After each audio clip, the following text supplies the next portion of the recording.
یا نور اللہ۔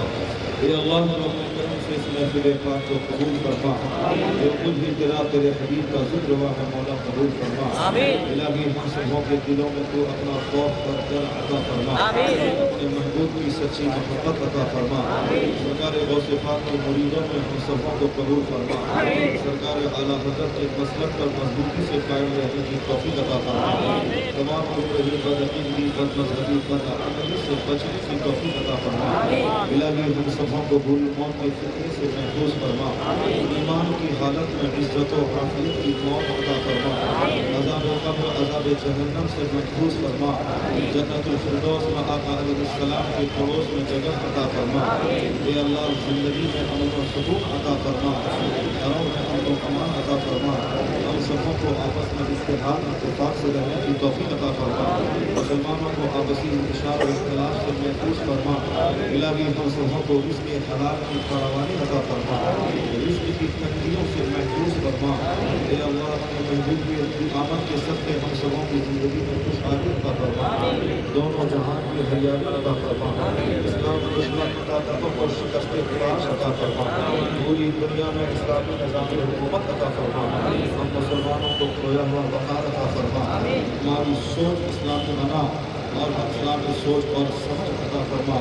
نوجوانوں کو سینوں میں اسلام کا درد عطا فرما، بازوؤں میں قوت جہاد عطا فرما۔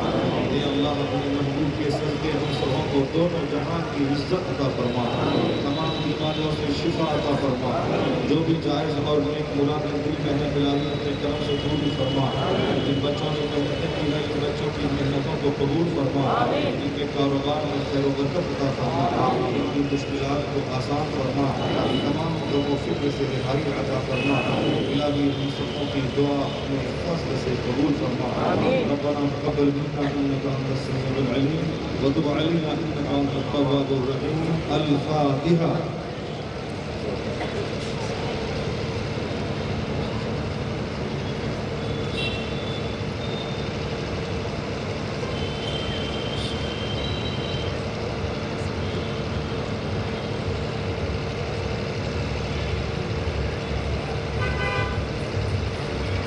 إن الله وملائكته يصلون على النبي يا أيها الذين آمنوا صلوا عليه وسلموا تسليما صلى الله على النبي وآله صلى الله عليه وسلم صلاة وسلام عليك يا رسول الله صلى الله عليه وسلم سبحان ربك رب العزة عما يصفون وسلام على المرسلين والحمد لله رب العالمين آمين بحق لا إله إلا الله محمد رسول الله۔ چھوڑے سے نکل چلا